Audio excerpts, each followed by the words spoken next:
Yeah, Mrs. Freeze was apparently not a joke. This was serious. This is actual DLC that has been produced, that have been put, to your likelihood, hundreds, if not thousands of man-hours into this. And a lot of dollars burnt. Holy shit. So, Mrs. Freeze, this leaked quite a few, weeks or months or so ago, and most people kind of dismissed it because, Jesus, why would you ever? And now it's official, it's out, Season 2 of Kill the Justice League's DLC seasons, because, that's a game with a thriving microeconomy, and no doubt about it. Holy shit.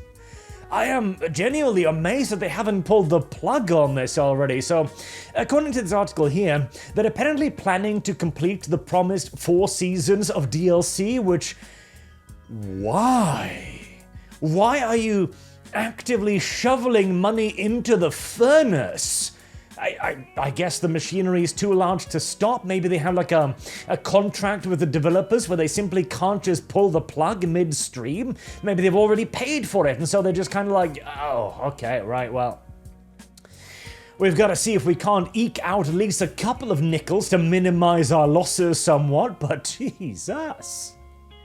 And I love the example picture here of Killer Frost as well, which has, really no real relevance beyond hey, here's another ice villain, which DC has quite a few of, but again, the contrast in the female character design. 2024, big butt trailer lesbian, which is a man, but now a woman because reasons, or Killer Frost. She's even got the current year problematic feminist haircut, and yet she's vastly more attractive, and oh boy. Warner Brothers. You know what the worst part about Warner Brothers is? They actually had excellent design back in the day. They genuinely... Killer Frost from one of the DC Animated Universe movies, I believe. This is quite good, right? And they started out with an excellent base. So, Batman the Animated Series, which I harp on about at length, it began to invent this particular DC Animated Universe style, which follows all the rules of the heroic proportions and the heroic representation of female characters that we talked about a couple weeks ago, for example.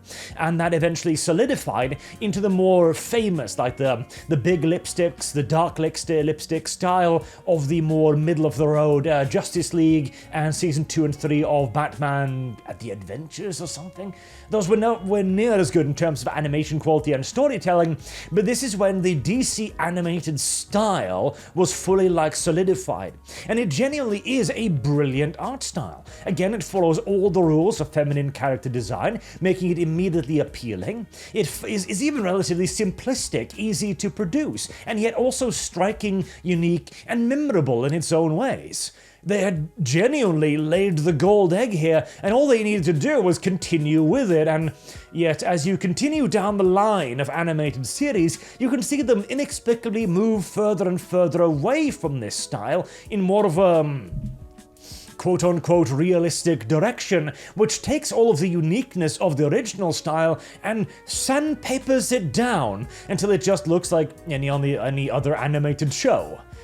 It's one of the few occasions in which I've seen a studio actively pursue the thing that makes their thing less unique. But hey, it is but one in a long line of self-inflicted gunshots that Warner Brothers seems to absolutely adore to inflict upon themselves. But wow, this one is this one's a whole different level, frankly. So, Mr. Freeze.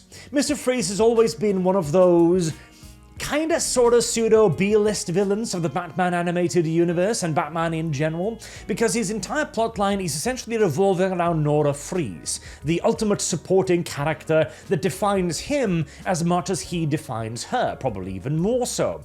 I talked about this at length in the Nora Freeze video, which Shows us again how the modern world tries and succeeds largely to destroy absolutely everything, but if you don't focus on the idea of his revenge on Nora Freeze in some way, his character is nowhere near as strong. There's the same problem with Harley Quinn. Harley Quinn is a quintessential supporting character, and thus trying to remove her from the Joker is never really going to work. It's always going to feel a bit off and weird, and the best way you could really do it is as a straight up joke and part of a ridiculous parody nonsense like the current Harley Quinn show, which is a sin, but hey, details. So having Mrs. Freeze, okay, what's Mrs. Freeze's motivation? Is there a Victor Freeze on dry ice somewhere? Why is she doing this? Because Freeze's motivation isn't villainy. It isn't just being an evil son of a bitch. It's actually attempting to cure or provide for his wife. So is this the strong butch lesbian protecting her husband? Or is there a Nora Freeze on ice somewhere? Again, you can't simply just gender swap any and all characters and expect them to still work out. This is dumb. It is unappealing. Like, immediately, who is going to, by now, I guess this is a playable character? I kind of hope not. Who is going to put down money for this? Who's going to see this and go like, ah, yes, this is worthy of my hard-earned dollary dues? Really? I mean, Suicide Squad Kill the Justice League was doomed practically from the beginning, because the very idea of playing the bad guys out to kill the brain-controlled good guys, that's one of those darker, edgier plot lines that was very popular like 10 years ago, and if this game had released 10 years ago, around the time of Injustice, for example, it would probably have been received fairly well. It would have been fresh, but today, I'm sorry to say this, Warner Brothers, but this is just another occasion, or another example, more correctly, of you being a good 6-7 years too late to your own party. This is the thing with WB that they just are constantly striving to overcome. The fact that they latch their cart to a horse that has already been dead for half a decade again and again and again and again. They seemingly can't actually just make something that is topical and relevant to the era they are currently in. And even when they do choose to do so, they barely make anything out of it. So, I've been going through the whole DC animated universe now, looking for stuff for more stuff like the Nora Freeze, and I found a couple of interesting things. One series that I enjoyed way more than I expected was Young Justice, which I figured okay, it's gonna be some childish nonsense, I'm not gonna be particularly interested.